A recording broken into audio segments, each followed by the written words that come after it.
Hey everyone, welcome to the show. So the Department of Justice has confirmed they are officially officially investigating Republican Congressman George Santos.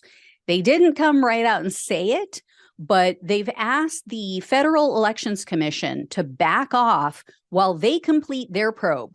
So that means that they're specifically looking into his shady campaign donations. And according to experts, this quote indicates there's an active criminal investigation. So here's the deal. Here's what we know so far. The DOJ's public integrity section is the department that made this request. They asked the FEC to delay taking enforcement action against Santos while they're conducting their investigation. And they've asked the FEC to provide them with any relevant information that they have that could be useful in their investigation, in their probe. So this was confirmed by people with knowledge of the DOJ investigation. They, of course, spoke on the condition of anonymity. This obviously relates to that $700,000 that Santos claimed he personally donated to his campaign, and how he, supposedly went from earning $50,000 one year to more than $1 million in the next year, seemingly overnight. And they're likely looking into those numerous suspicious so-called campaign expenditures, the ones that I told you guys about.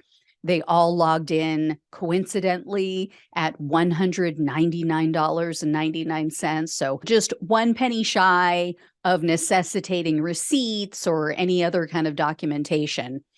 And it's also now been revealed that the Security and Exchange Commission is investigating Santos in regard to his work for Harbor City Capital. That's a company where he was employed prior to running for Congress. And the company was shut down in 2021 because they were running a Ponzi scheme. They were ripping off investors. I hadn't mentioned this company and Santos' involvement up until now because he wasn't personally accused of knowing about the Ponzi scheme, and he wasn't implicated in anything. He hadn't been charged. It's quite possible that he didn't know. Right? It's possible that he believed that he was soliciting investors in good faith. Now, given what we know about Santos so far, it's hard to give him the benefit of the doubt, but I tried. So we'll see what comes of that because they are officially investigating. And he continues to do things that raise suspicions, potentially illegal things. So, for example, Santos' campaign last week submitted to the FEC a document to change his campaign treasurer from a woman named Nancy Marks to a man named Thomas Datweiler. But Datweiler's attorney says, he told the Washington Post this, he says that Datweiler was offered the job and he turned it down.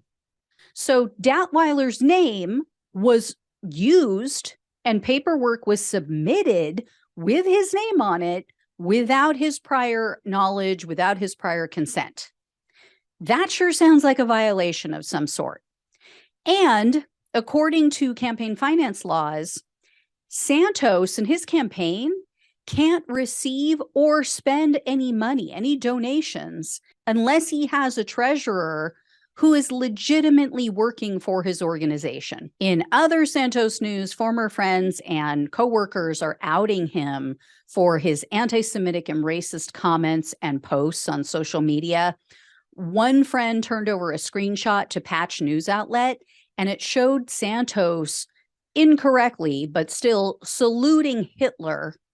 And he was joking about killing people. And he wrote, quote, "The Jews and Black mostly, LOLOLOLOLOL." And I think I got all the LOLs in there. Anyway, a former roommate of Santos also told Patch that Santos would often make offensive jokes about Jewish people, typically when it came time to pay a bill at a restaurant. So we know exactly what that's inferring, right? Typical Jewish trope. The roommate, it's a man named Gregory Maury Parker. He told the outlet, quote, "He'd always say that it was okay for him to make those jokes because he was Jewish." And Parker also said that Santos used the alias of Anthony Zabrowski, which I've mentioned that name to you guys before. And he said that Santos told him that he did this because, quote, the Jews will give more if you're a Jew. And we all know now for a fact that Santos is in no way, shape, or form Jewish. He has now admitted it. And then in addition to all of this, there was a woman named Barbara Hurtis. She's a former coworker of Santos, and she told a journalist that in 2016 and 2017, Santos was posting racist comments and memes on Facebook, and that they were primarily focused on Michelle Obama, especially he would say that she's a man.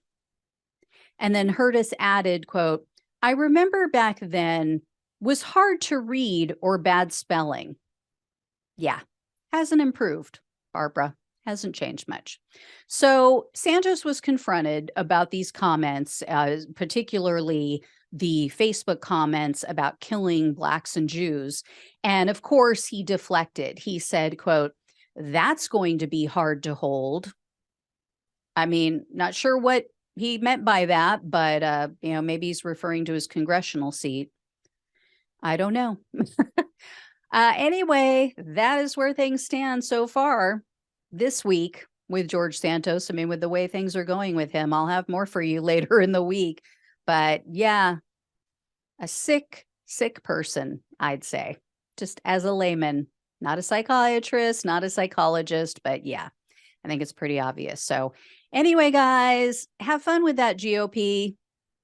Yeah, I will talk with you guys soon. Thank you so much for watching and listening. Please like, share, and subscribe. Please donate. Please leave a tip or a super thanks or become a monthly supporter. All of the links are down below, or there's the super thanks up above on YouTube, below the video, above the description box. So thanks again, guys. Take care, and I'll talk with you soon.